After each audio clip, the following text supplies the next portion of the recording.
Hi, thanks for joining us. My name is Raum. I'm one of the Bariatric Dietitians at Cooper University Healthcare, and I'm joined here today by Rohit Patel. I'm one of the surgeons here at our Metabolic Center and program. So thank you very much for joining us, and we're going to cover some very interesting questions that we've been fielding from patients for years, and very common topics, and hopefully dive into them a little bit and in our perspective, and tell you a little bit about our program and go from there. Yeah, so the questions that we have are typical ones that we get from patients, but if you have one specifically, please just send it in and we'll be happy to answer those as well. The first one that we typically get is, what type of weight loss surgeries do you do here at Cooper? And how will I know which one is right for me? It's a very good question, and we practice here at Cooper the surgeries that are the most commonly performed in the United States and worldwide. And those are the gastric bypass and the vertical sleeve gastrectomy. Although we're capable of handling patients that have had other surgeries and do perform sometimes revisional surgeries for patients that need help, vast majority of our operations revolve around Roux-en-Y gastric bypass and the vertical sleeve gastrectomy. They both work a little bit differently. So meeting a patient, coming up with some objective data, and also trying to jointly, or me and the patient, come up with the right operation that makes sense. That's a lot of the first steps. So we do some preoperative testing and work up to identify which operation may be better for one patient. I think if all things are equal, choice comes into that as well. But we definitely give that advice to patients as if they were our family members, and use the knowledge we have as a team to guide them and make sure we're making good evidence-based decisions for that patient as well. So the two operations, gastric bypass works by restriction and malabsorption. So when patients eat, it takes a smaller amount of food to give them that feeling of fullness, and that's generally what we mean by restriction. And we're not removing a lot of intestine, we're just rerouting some of the way that food moves through our intestine, and that's what we mean by malabsorption. So the calories that we're eating are absorbed a little bit less or differently. And it does take some education on how to eat, but patients can eat most foods. The real question is, what are the right foods to eat? And that's where Josie comes in and our team comes in to help guide patients both before and after how to be successful with surgery. The sleeve gastrectomy, primarily by restriction. So we're removing part of the stomach to decrease the overall volume and give patients that feeling of fullness with smaller amounts of food. There's a lot more that goes into it, and it's really interesting, the pathophysiology, the hormones, the nerve system that supplies sensation to our brain, and a lot of that data, that's the science behind it, and that's very interesting to me.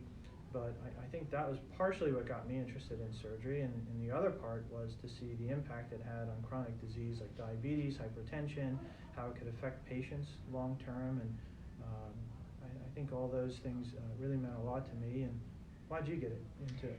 Well, one of the other than we hunted you down because you're excellent. So. It gave me a job. I think the best part about working here at Cooper Bariatrics, especially as a dietitian, is helping people just navigate this new life. And one of the big questions we get is what can I eat after surgery? And I really enjoy helping people navigate that, because food is not just to fuel your body, it's cultural, it's what we do to celebrate. A lot of people think about bariatric surgery and feel like they're going to miss a big piece of life, because food is central to a lot of what we do, how we celebrate, how we grieve, how we get together. So I really try to reassure people that you do generally eat a pretty healthy diet after surgery. Mm-hmm. Most people can eat a large variety of foods. We do have people focus more so on protein because you have, like Dr. Patel said, a smaller space to fit your food. We really want to maximize that space with the best things, and the first thing we ask people to do is meet protein goals. So we're looking at your meat, your fish, your dairy. Of course, we want fruits and vegetables. You will be able to eat starches. That's not something that will never be in your life again. We just want to have you understand how food plays a role in your life. So And it's easy enough for us to say eat a starch, but this is where Josie is great in really sitting down with people and saying, well, you know, if I go out to a restaurant, how do I find out what that starch is? And really take the time to individualize it to patients, both from an education standpoint that lasts lifelong with that, or if you're going on a holiday, a trip, training for a half marathon. These are all things that we're very comfortable doing. Because surgery alone, very good, but to make it great and really successful long term and a pleasant experience, I think that's where we recognize that investment to our patients, both before surgery, at the time of surgery, and lifelong is really, really important. So yeah, and to help you keep navigating, it's just, we obviously will be seeing you post-op pretty frequently for the first year, but we consider you our patient for life. So that's why we make a lot of things available to you. We have monthly support groups, we have free grocery store tours, we have pretty heavily discounted fitness classes that are small class sizes so that you get the attention that you need in a comfortable setting, which is just a bariatric patient-only class. So we want to make sure that we're not just changing your anatomy and saying go off into the world, but we're also giving you the tools to use that anatomy to not only be successful with weight loss, but to engage more fully in your life, engage more fully in those birthday celebrations, and not feel like you're not a part of everything. Josie, what kind of questions come up or topics would you say? Because it's, you know, people have support group, and just to understand what that means, I think it's a nice forum for people to ask anything they want, both each other and to teach, but I think the nice thing about our support groups and what you've been able to do is really guide people on some of the things that maybe they aren't thinking about and preparing them for the next step. We try to bring up topics that we feel like will introduce some new ideas into your head. We always have a basic Q&A to allow you to bring up anything, but we may bring in reps for different food companies, vitamin and mineral supplementation, so you don't feel like you're in a rut with what you're doing.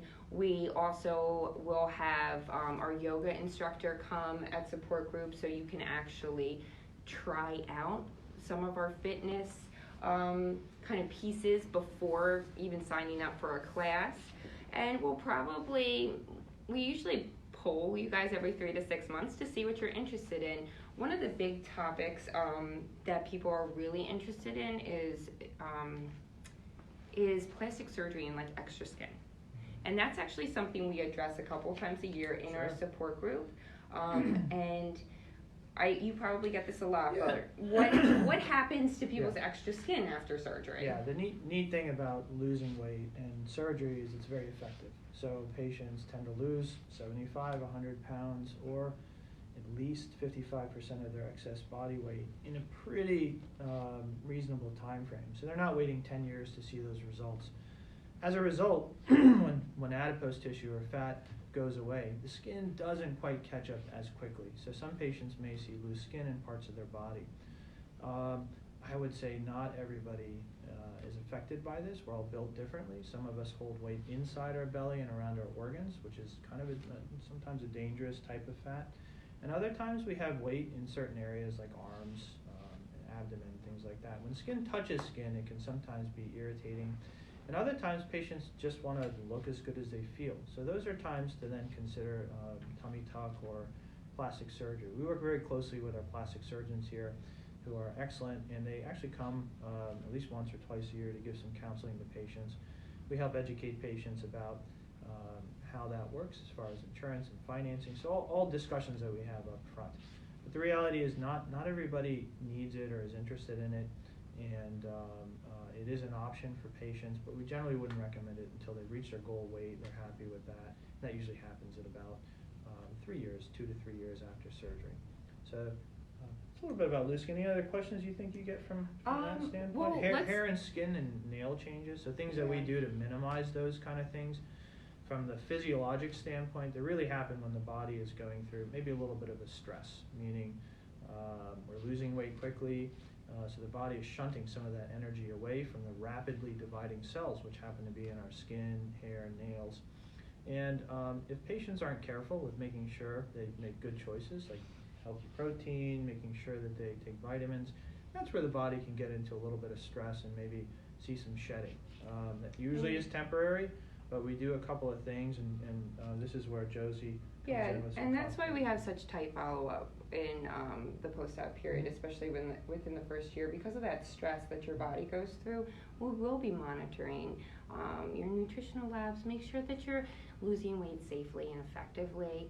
Most people worry about, like, one, not feeling good, but also not looking good, like you were saying. And nobody wants to look sick after surgery. So a lot of people worry that, like, will I look sick if I lose too much weight? What we tell people is, because we have a certain close follow-up and try to, like, walk you through that by getting enough protein, by doing your vitamins and minerals and staying on top of it, no, it's not typical for someone to look sick. You will maybe look different, but some people mistake just like a weight loss for, sometimes people say, I saw somebody and they look sick.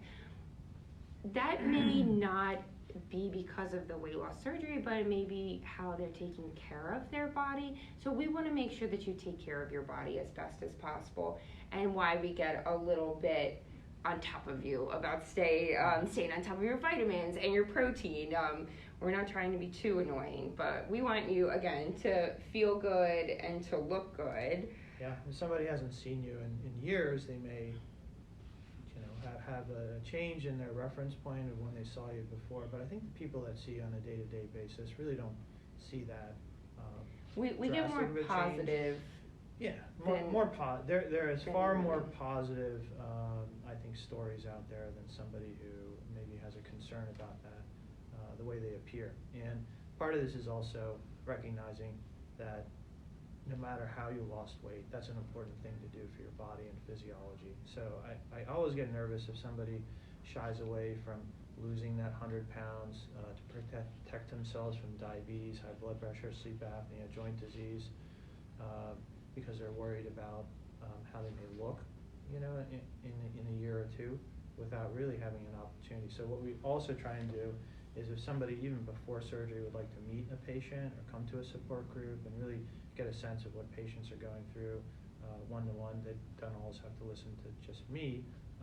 They can actually talk to a patient too, so those are nice things. And we have a question, which I think Josie and I can both field, I guess. I have diabetes and hypertension. I try to eat well, but I'm overweight. What can I do? So both of those diseases, very interestingly, are likely caused because of weight. So weight tends to be the root cause of type 2 diabetes, which is a certain type of diabetes related to receptors in our body that don't function the way that they should. And high blood pressure, also a related disease to diabetes.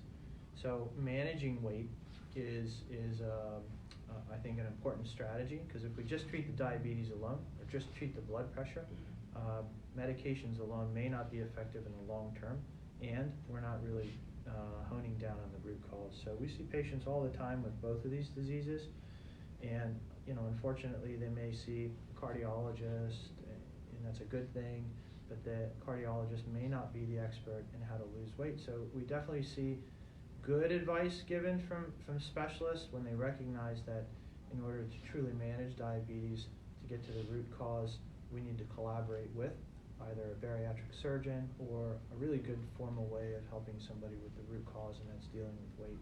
So all very common diseases that we deal with. What can you do about those two? One, make sure you're managing diabetes and hypertension, because there are immediate risks of stroke, of complications of diabetes, but also get some information. Make sure that if weight is an issue related to these diseases, that you're getting informed, that you're meeting a team that feels very comfortable with those diseases, but also helping you to resolve them. So that's also one of the neat things about what it is that I do. As a surgeon, I can treat chronic disease. So with one operation, I get to see diabetes go away, blood pressure go away, sleep apnea resolve, joint disease resolve, all kinds of neat things. Basically, he's your hero. No, I'm just kidding. Well, I would say with that, these are two what we consider to be called a comorbid condition too. So if your BMI is above 35, what is a BMI? Sorry, we jumped into BMI. Yeah, sorry. BMI is the measure that they use, that insurances will use to see if you qualify, and what in the medical field, what we do to see if you qualify for bariatric surgery, it's your weight in relation to your height. And so if you go on our website, you can learn how to calculate your BMI. It's just a couple steps. Depending on where your BMI is, you may need to have other diseases associated with it to qualify for bariatric surgery.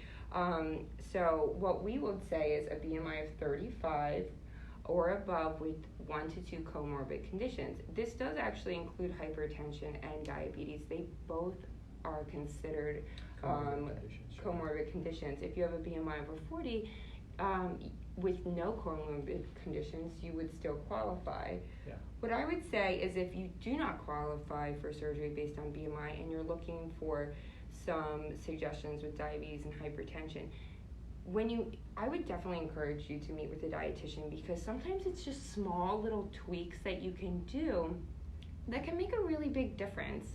One of the best things about working with someone with their food when you work with a dietitian is we typically say all food fits, or there's no real never foods.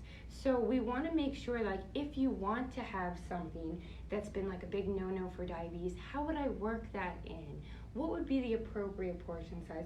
And maybe there's some like little tweaks that we can do to help get your diabetes under control, help get your blood pressure under control. And also there's the option of surgery if that's something that you're interested in. To go back on the criteria, and maybe a question about do you qualify or candidacy. Sometimes patients haven't been screened for things like diabetes, high blood pressure, sleep apnea, related diseases. Sleep apnea is the big one, I would say.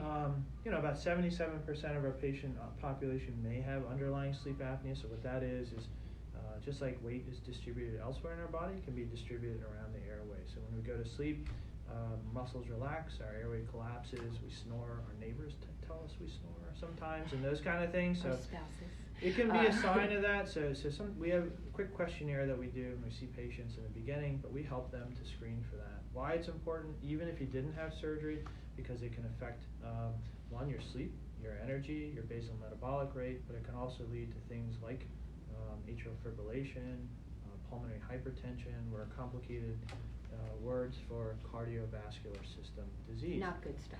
So we identify people with that. We help them with that. Our Cooper is a really well-structured facility to do that. We have pulmonologists and subspecialists that really we sat down and came up with good evidence-based pathways and protocols to protect patients. But the neat thing with all that is also about 89% of the time after surgery, it's gone. So with losing weight, if that's a root cause of sleep apnea, that's going to be the cure for it too. So no more CPAP machine, those kind of things. And we usually phase that in to within about 6 months to a year after surgery. And I think a lot of people just like really enjoy the benefits that weight loss brings, not only in just moving around in life, but because they now don't have sleep apnea anymore, or they're not on the same amount of medications or any medications for their diabetes and hypertension.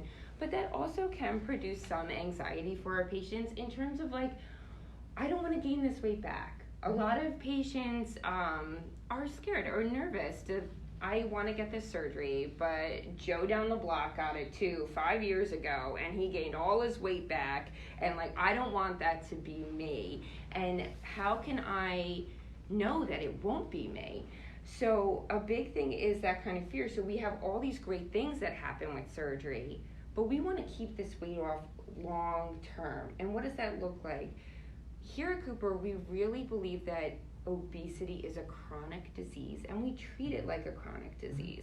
That means that it's not one and done. We like take out 80% of your stomach and then you go on your merry way. We want to make sure that we're helping you manage life's hurdles throughout the upcoming years, 2, 3, 4 years down the road, where life can just get in the way.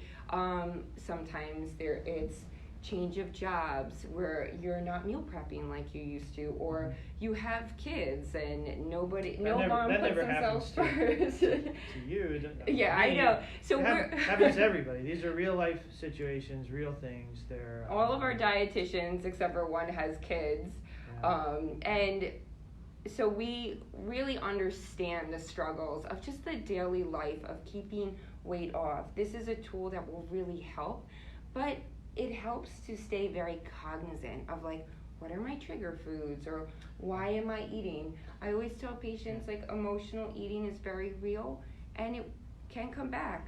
And where this is different than a diet, or just a surgery, I think what the core is that we want to get to know the person, and without really knowing the person and their triggers, that's not going to be effective strategy just to say do this or do that. And it may to some extent, but what'll sustain it long term is also people recognizing that they have people that they trust as their life changes. They win the lottery, move to Hawaii, they need share some of the money diet, with me, your favorite dietitian. Will be your right, we'll travel with you or something like that. But that being said, that's an example. Just life is going to change, and we'll change the plan with you, but we're the experts that know how to do it, and we're passionate about it, we like it. And don't be afraid to come in. So it's very normal to have some weight regain, because that's just life. And recognize that happens to everybody, that it's always a struggle. Just to stay healthy in America, where we have just so much food so readily available, it's a lot of work to stay healthy. So sometimes our patients may feel uncomfortable coming back after being successful because they've had some weight regain.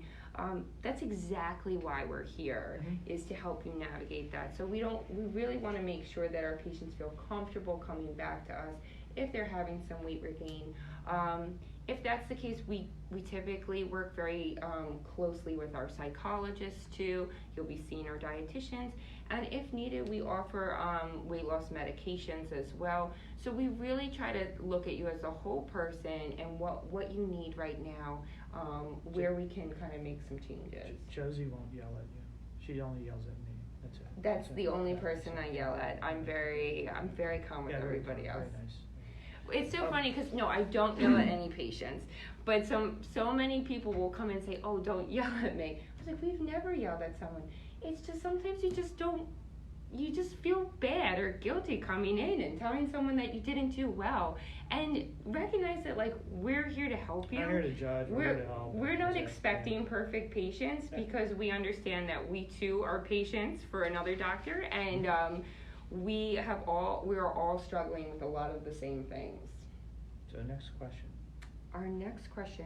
How long is recovery? I think we didn't cover that topic. I think that's a really good question. That's a good question. Because this is a major life change, and a lot of times your life change doesn't want to involve losing your job because you had to take off time from work. So what I always tell patients is that we typically recommend 4 to 6 weeks, especially 6 weeks if you do heavy lifting. So for patients that have jobs that are very labor intensive, we would recommend closer to that 6 weeks. Do you know why? I'll throw that yes, in. Do you want me to answer that? Very good. Do you know why? So the collagen is what we talk about. That's okay. Wound healing. So wound healing, most of our tensile strength is going to come back at about 4 weeks into 6 weeks. And so we don't want somebody going out and creating a hernia or disrupting their incisions, taking more time out. So for heavy lifting, sports, exercise, those kind of things, we phase those in when the time is appropriate. And we work with our patients. Everyone's different. There's some people who are ready to recover and jump back in, and there's other people who are starting from a different standpoint and need a little bit more time. Work-wise, I'm generally okay with office work, things like that, somewhere in the 3-week time frame, and everyone's work is a little bit different. Right. So we're certainly open to that conversation and being flexible with making sure that we take into consideration time out of work, family, those kind of things. We don't like you traveling. We don't want you on a cruise or on Mount Everest away from us. So that's the only thing we ask, is that you be nearby for that recovery time frame, so we can help you. Around the 2 months, no very far traveling. Also, just remember, this is an elective surgery, so you can go through our program, get your clearances, and then plan it when it's convenient for you. So we have a lot of people that may be teachers that will maybe start in the program in like November or December, but do plan on getting the surgery done at the end of the school year, or maybe over an administrative break. So we can time your surgery to when it's convenient for you as well. And we practice minimally invasive surgery. That means small keyhole incisions. We use what we call multimodal analgesia, which means we use a lot of different ways to target pain and help patients recover. By doing these things with anesthesia, recovery time has really, in my experience now, it's pretty amazing what we can help patients with as far as pain management, things like that. Patients are out of bed within about 4 hours and usually home the next day after surgery. But I think this is real surgery. We're talking about real disease. Cooper is an excellent place to have surgery. I think you want to make sure that it's a center that has those facilities to help patients, and that's what we provide for patients here in our program. Yeah. Well, if there are no other questions, thank you for your or we have one more question. Sure. That's fine. Yeah. That will be probably our last question too, so that you guys can get back to your busy lives. So while we're waiting for the question, if you watch this and you're like, I can't think of something now, but later something will pop up in my head, feel free, obviously, to make an appointment. That would be a one-on-one appointment with our surgeon where you can ask as many questions to your heart's content. And then if you want to do come to one of our seminars, those are actually once a month here at the office in Voorhees, where we can answer some of your questions and go through a lot of the same kind of main topics that we covered today. Yeah, we have those are generally done after working hours, so it's convenient. You're welcome to bring family, support members. They're non-committal, so that's one way of doing it. Our website has some more information. There's a link that's going to be posted to this as well that will talk about upcoming events, so you can coordinate time. We won't post it on any of the Eagles football games, I hope. No. Or if we do, you're covering it. But, thanks. we have one other question. Had surgery in 2014, having trouble with protein and need help. What can I do? So, what I would say is, come see us. Come see. One of the big things is come see us so we can us. find your preferences, what you're tolerating. It's normal not to tolerate some textures, and sometimes it's also various cooking methods. If things are too dry, things can not be tolerated as well. So if you have chicken, you made it great one day and then you reheated it the next day and you dried that baby out, it may not sit well with you. Most people after a couple years are tired of protein shakes, but we have a lot of new products that we really are scavenging up at the store all the time that have extra protein. So the first thing I would do is find what works and find products looking for those extra protein on the label. There's a lot of new things out. But I would also say, if you have access, if you're nearby, great, we're happy to help you. If you're far away, make sure you find or reach out to your surgeon, because it would depend on the type of operation. Are there things with the operation that, from a technical healing standpoint, may be limiting the absorption of protein?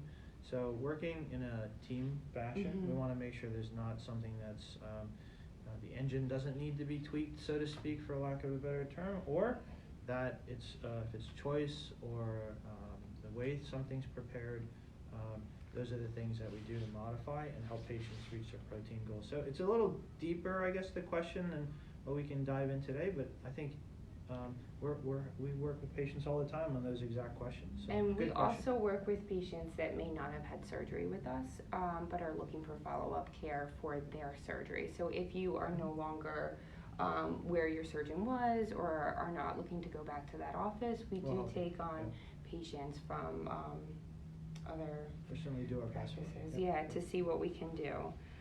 Right, well, we just want to thank you for joining us today. Please feel free to come to one of our seminars or go on our website, and hopefully we can answer more questions from you guys as the day goes on. And so we should have a link there to just access our website and a phone number to call if you'd like to make an appointment. All right, thank you. Thanks. Good job.